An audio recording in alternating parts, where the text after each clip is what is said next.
Hello, everybody.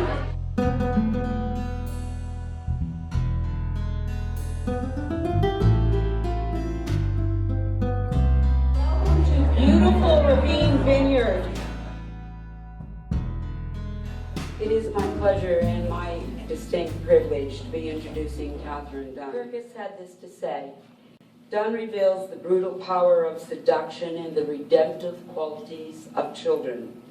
Vocalist wrote, Dunne knows how to write the woman scorned and betrayed and eventually reborn.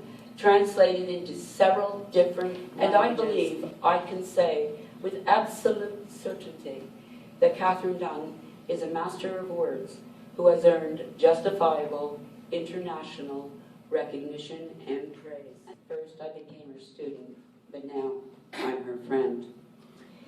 She is undoubtedly one of the most humble persons I have ever met. I have never heard Catherine Dunne say, I've written a great book. But I have heard her ask many times, how can I be better? If I'm a writer today, tomorrow, next year, please know it's because of the many yesterdays I spent in the school of Catherine Dunne. Please welcome my teacher, my friend, international best-selling author.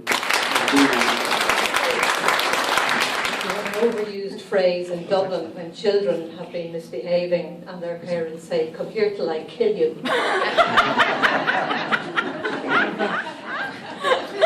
Now you know why Helen didn't allow me to proofread that speech for tonight. I'm just going to say that in terms of tenacity, hard work, discipline, and sheer grit, that very few people can match the woman who has just spoken about me.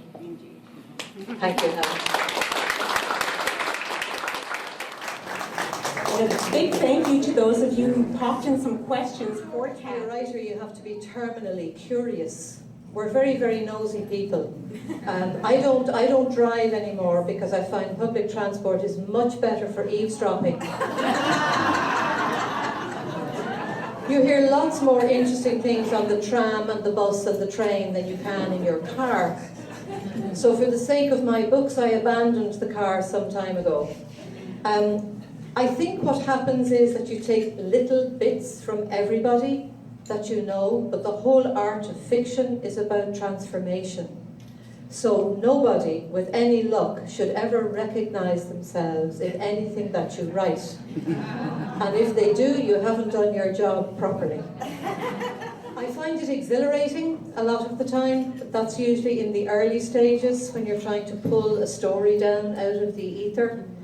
And every time you get something that you feel works and might stay with you for a few hundred pages, you are insanely delighted with yourself. And then the pain kind of creeps in when the rewriting begins. And when you get to draft 17, you are heard to mutter, if I have to read this draft one more time, I'm either going to kill myself or throw it out the window. There are still agents who are looking always for the next big thing. And I actually spoke to somebody this evening who did the equivalent of speed dating with some agents in New York and pitched his novel to several of them. And there was interest from at least one. So that's certainly one way that is still working. The other more traditional way is to look up agents on the websites, on the internet, all the time making sure that you're matching the agent with the sort of work that you do. There's no point in sending science fiction to somebody who only deals with geography. You know, you've got to match the agents and the kind of work that they do. Check their websites, word of mouth also. Look at the books that you like to read and find out which agents have represented those writers, and be very, very cheeky.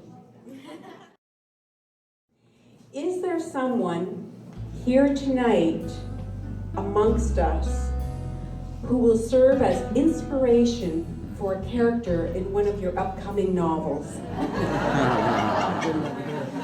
Is it possible to plead the fifth in Canada? No? Not only have I friends, but I also have family here tonight. I need to safeguard my future. So I'm going to have to say, if there is, that's my secret.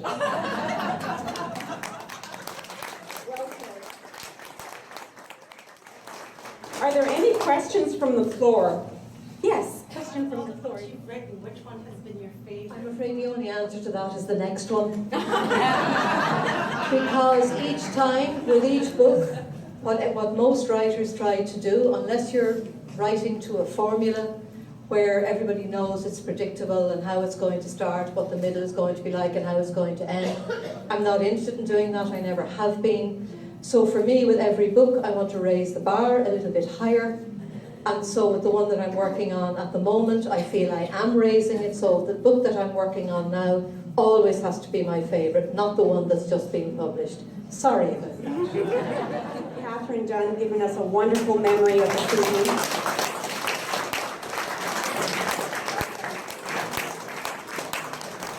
Thank you, Catherine. Thank you so much.